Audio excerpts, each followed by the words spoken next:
Hey there gamers, welcome back to the Board Game Co channel, and today we have a preview of the Dark Order.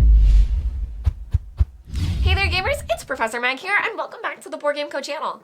Today we have a preview of the Dark Order by Slay to Play. Now this is a sponsored preview. This is also a demo copy in front of me, so all rules, components, and things like that are subject to change. And this is also a current crowdfunding campaign, so you can check out the link down below for everything that they have planned. And that being mentioned, this is actually not the current box art cover, so this has been changed.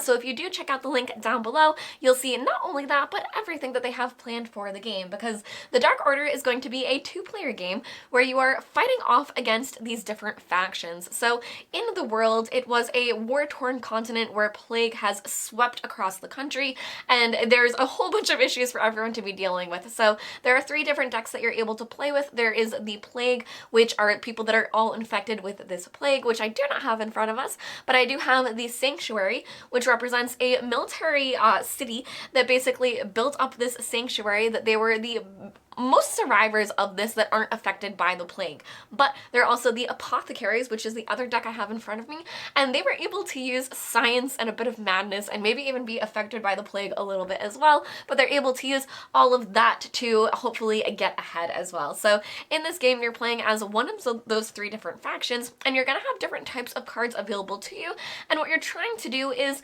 win different battles. Now you are able to go out and scout to different locations to gain some benefits, which are really good, but overall you want to win the battle every round, because the game is going to last 1 to 5 rounds, and that's because there are multiple ways for you to win the game. So the primary way is that there are 5 locations set out at the beginning of the game, and you're going to have to win 3 of them. So that means you could go all the way to the 5th round if each player wins 2, and then the last person needs to win 1, but if you're able to win 3 in a row, you'll be able to win at the end of that 3rd round. Now on top of that, players have commanders, so if you ever take out their commander, you're able to automatically win. So if they play their commander and you're able to attack and kill it, you're able to be victorious. And then the other way to be able to win the game is if you ever reduce a player's reserve here to 0. So at the beginning of the game, players are each going to start with 40 reserve, and this is what you're primarily going to be using to play out your different cards. So if this is ever reduced down to 0, then the other player will also be able to win in that way as well. Now, normally you are choosing to pay some of your reserve, and you do have ways to replenish it, but if you're ever vulnerable, players are able to attack directly at you as a player, which will reduce your reserve as well. Now, at the beginning of the game, you're going to choose which faction that you want to play as, and then you're going to have a choice of which commander to use. So your hand is always built up of specific cards where you have your different units that you're playing as well as support cards for them, and then you have order cards that you always have access to, but at the beginning of the game, you're going to be able to choose one of your commanders, and they're always going to be in your hand. So the hand system is very unique in this game, where I am going to go over that. Once you start the game, your decks are shuffled, but then they're never shuffled again, so you kind of can anticipate what's going to be coming, but these commanders are also going to be a huge decision point for you at the beginning of the game. So with that setup, each player is going to choose one of these. You'll draw up your hand during the preparation phase, so you'll have 4 of your different units to play, as well as 2 support cards and your 1 commander card in your hand, and then after that you're going to go on to the general phases of gameplay. So taking a look at the board here, you can see that each player is set up on each side, where you have your reserve level here. You also have your general play area where there is a front line and a back line, and the back line is what will protect your reserve. The front line will also protect any units in the back line because line of sight will be drawn through the different lanes, and so if you have a unit here as well as here, they'll protect each other, which is great. And I'll show you all of that as we get there, but as you can see, players are going to have their decks set up that you have your order cards, which you always have access to, but you need to be able to play them in that particular instance. You have your unit cards, which you'll have 4 of in your hand every round, and your support cards, which you'll have 2 of every round. So at the end of every round, you will draw up, but there are other cards that you're able to gain when you win these different locations, which are down here, and these will also contribute to your hand limit. So there are support cards here that you could potentially draw. And these are the locations currently in play, which were all drawn from a deck of locations, so there are definitely more available, but all of these locations are going to provide different rewards when you win them, but they're also going to have different conditions that players have to play with each round. So each round, one of those locations is going to be chosen to be in play, and then at the end of that round, it's going to be won by whichever player won the battle phase. So now that you understand a bit more about the board and the general setup and what you're working with, I'm going to fast forward us a little bit and have the board populated, and then I'll walk you through how the players got there.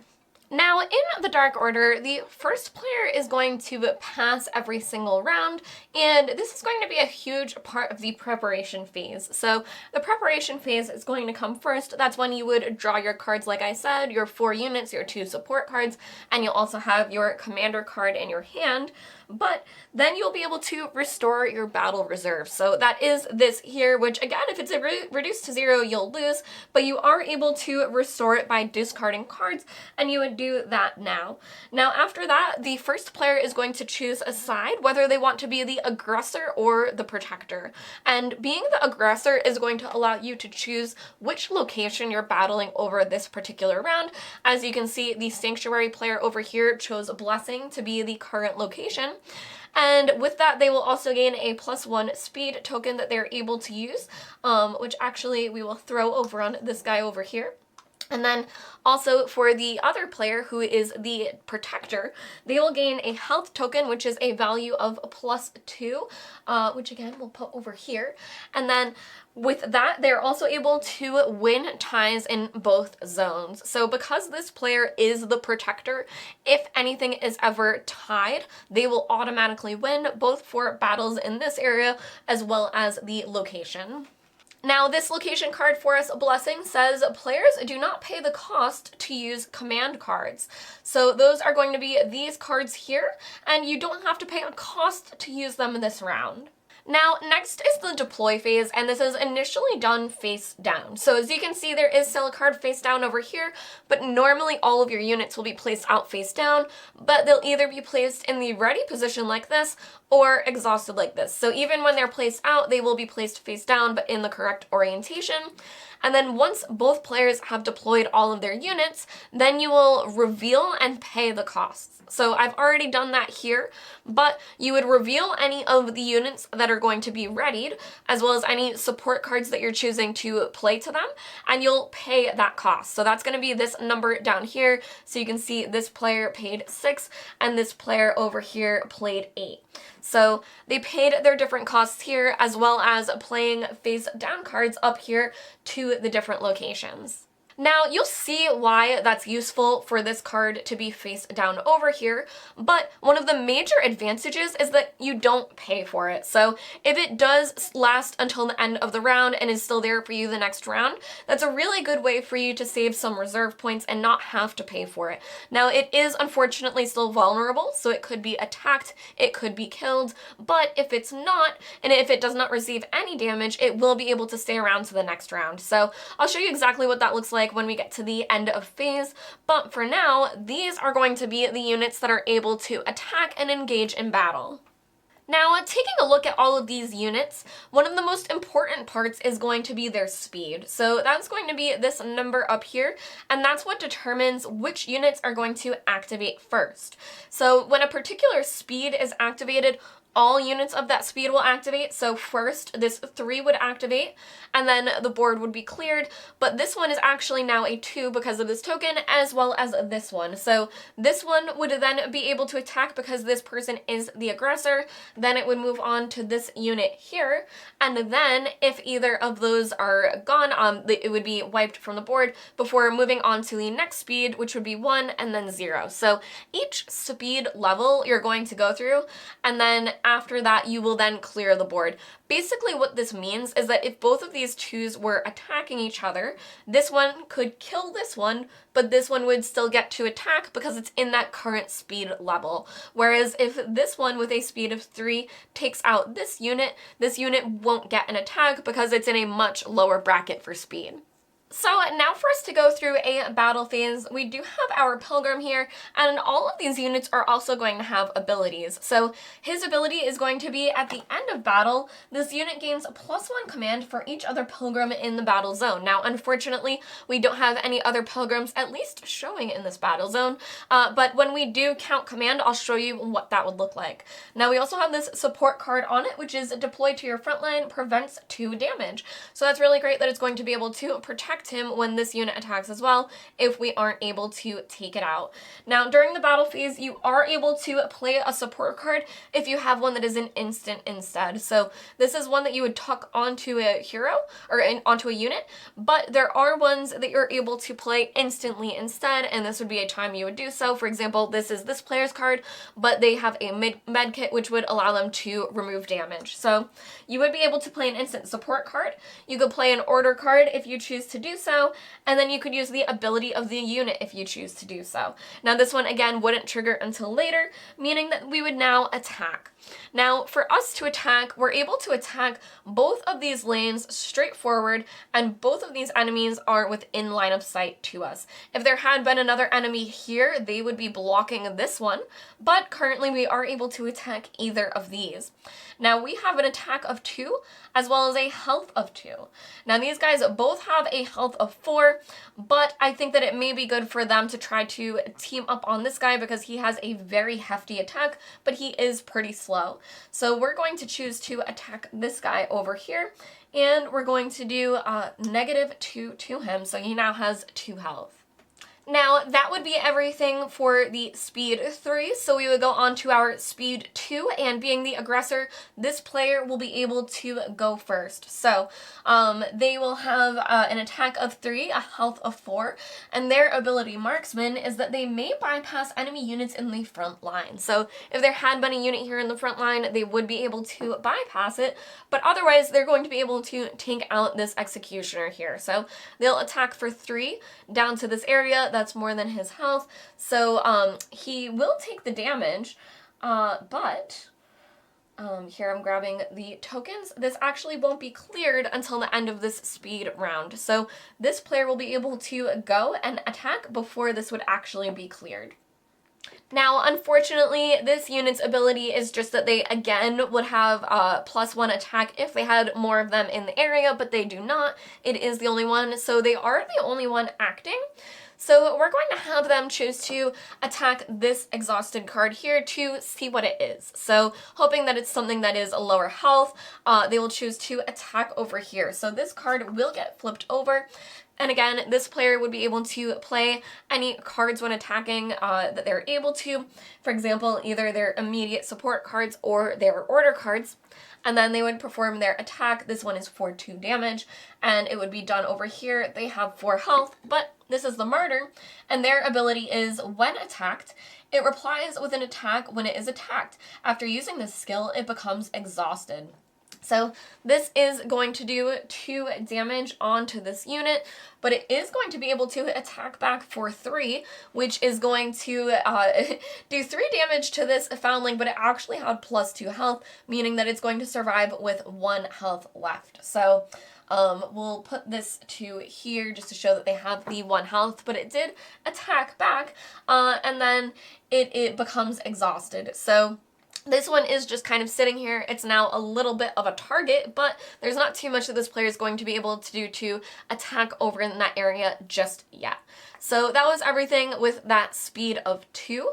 So this one is still alive with that 1 health, but this executioner over here is actually going to be removed from the board because it was killed. Now, when an enemy unit, or when a unit is removed from the board, it's going to be put at the bottom of your deck. So you don't shuffle your deck once you start the game, so you know exactly what cards are placed here. Now, even during the preparation phase, you can discard cards to regain some reserve, and when you do so, you're discarding them to the bottom of your deck, meaning that you'll know exactly which units are there.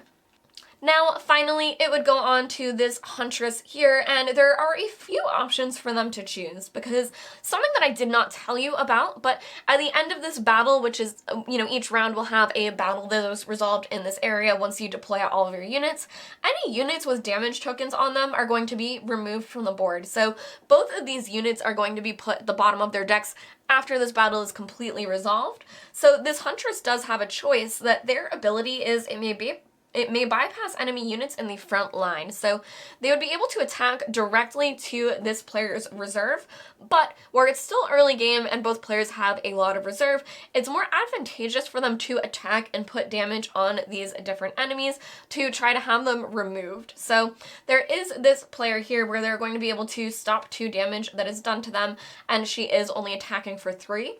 But regardless, that 1 damage on this pilgrim is going to be able to take them out. So she does have a choice of which of these units to remove. And honestly, I think it would be good to take out this pilgrim, but I'm going to choose to have us do this marksman. So, because they do have 4 health, that removing them from the board is going to be a really good idea for us. So we're going to choose to attack with her over here for 3 damage. So it's only going to put 3 on here, but it is going to get rid of that unit for them later, which is going to be very, very useful. So everything that these units were just doing is attacking, but this attack is all one battle phase, and this is all for the battle for that one location that we're fighting in. So now we have some units that are left on the board, and the battle is actually determined who won by the highest command. So there's a little stat on these cards that I didn't show you yet. It's going to be the unit's command value, and you're going to take a look at everyone that you have left on the board, whether they're damaged or not, whether they're exhausted or not. They're going to contribute their command value to you for that battle, and then you'll determine a winner. So as you can see here, the Sanctuary player has a 4, 3, and 1, so a total of 8 for this round, whereas this player over here for the Apothecaries has a 4 and a 1, so they have a total of 5, so not quite enough. So that means that the Sanctuary player is going to be the one to win this battle card, but you're also going to resolve the location for scavenging. So when you're doing this, you're going to now flip over the unit cards that were placed in this area, and you're going to take a look at their speed. So this is really interesting because this Sanctuary player, clearly they chose to go more aggressive for the battle zone here, and they put a 2 speed in the location, not as fast as possible, but still pretty competitive. But the player with the Apothecaries was able to place a 2 speed as well, and because they are the protector, they're able to win any ties. So where this is tied for speed, the protector is the one that's able to automatically win this particular scavenging piece. So they won't win the location card. That's going to count as 1 point toward victory of a 1 of 3 for the Sanctuary player, but they are going to be able to win this, which is going to be some additional cards. So they're able to gain a card here from the support deck. So this one, for example, would be Morgan Stern, which is an immediate play effect. Move an enemy unit from the front line to the back line and deal it 2 damage. If the position is occupied, deal that unit 2 damage and the unit behind it 1 damage. So that's a huge way for you to do damage, and also note that it has a 0 cost. So it's not even going to cost you anything to be able to use that. And then additionally, they would gain 2 heart tokens. So they would gain 2 of these to be able to use during their next phase. So all of that would happen. This would be removed. This player would then be able to keep this location card over here. And then any units with damage are going to be removed, as well as those location units. So these ones are going to be placed at the bottom of their respective decks. And then both of these have damage, so they are going to come off and also go underneath here, as well as this poor little foundling over here. So this guy is taken out, and you can see how the board is left for players for the next round. And this is when the first player is going to pass to the other player. So now our Apothecary player is going to be the first player. You'll go through that preparation phase where you get to draw your cards again, perhaps boost your reserve if you want to discard any for it. But now this player is going to be the one to choose not only which location they go into, but they're going to be able to kind of hone in on those different location abilities, because the one that we used was a bit more passive, where you didn't have to pay the costs for command cards, which I'm going to show you those in a moment. I didn't want to go through all of them now, but to take a look at the other location cards, some of them are going to be a bit more unforgiving. So for example, this one is players cannot use command cards. The commander must be deployed in the battle zone with no option to retreat.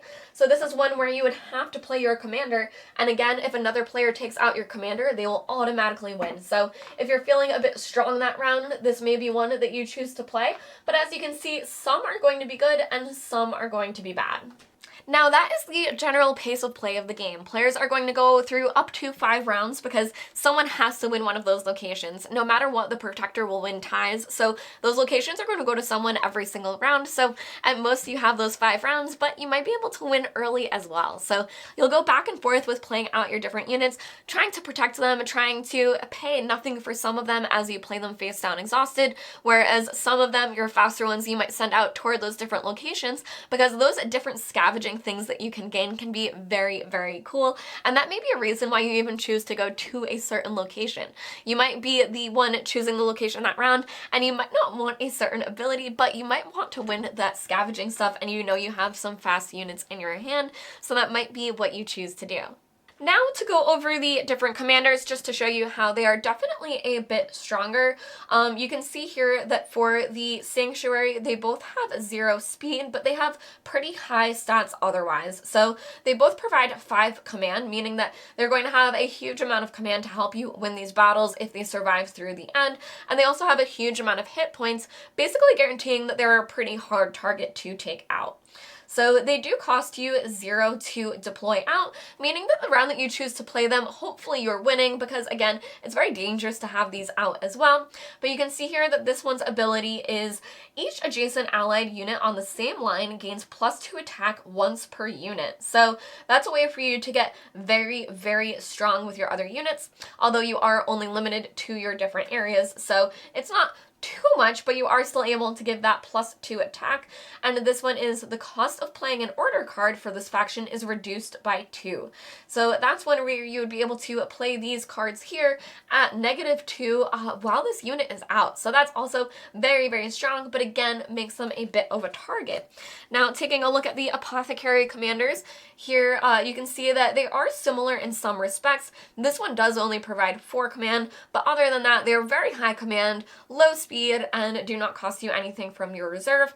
But again, you don't want them to be in a dangerous spot. So here we have a refresh an exhausted unit and may attack again with speed 0. So that's really great. Now, you wouldn't be able to get their ability back because when you do use abilities that are one-time uses, you will then block them with these little tokens here. So this one, you would be able to refresh them and attack again, but not necessarily use an ability again. Whereas we have the Curator, increase your opponent's fatigue on the fatigue track by 3.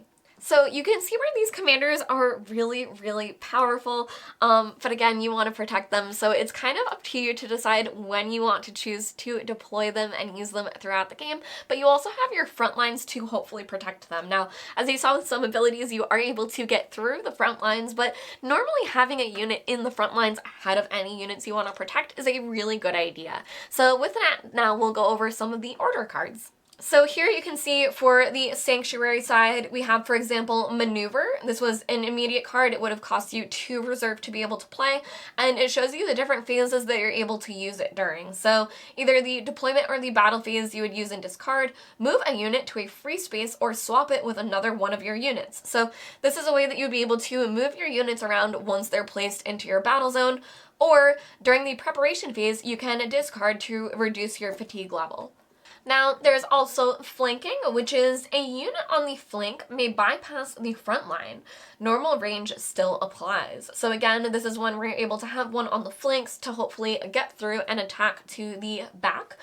Here we have retreat. Withdraw a unit onto your unit deck that is not attacking or being attacked after taking damage if still alive. So this is a way for you to withdraw a unit without an opponent necessarily taking it out. And here we have reinforcements. Take the top unit card from your unit deck and deploy it to the battle zone without paying its cost. So again, this would cost you the 3 reserve to play it, so it is kind of paying a cost, but that's a way for you to get more units out onto the board. So you can see where these cards are also going to really change the game, and you do always have access to them. It's just whether or not you choose to pay your reserve to be able to play them. So where some of them may be very, very beneficial, when it's earlier in the game, you might not want to use them because you might want to hold on to as much reserve as possible to be able to protect yourself as well. Overall, the Dark Order is going to be a very strategic tactical game for 2 players where your units are going to be the thing that matters the most. They're really the heart of the game, where these different units that you're choosing to summon both to the front line and the back line, as well as the abilities that they have, is what's going to be most important. Now, the locations change every game, and they add a little bit of the location that you're playing in, that it's going to add that little tag of what might change a little bit for you. You have your support cards that are going to buff your different units, and you also have your different orders that you're going to be able to play. But what's really going to matter is those units, and especially your commander, and choosing when to play them and when to protect them in your hand.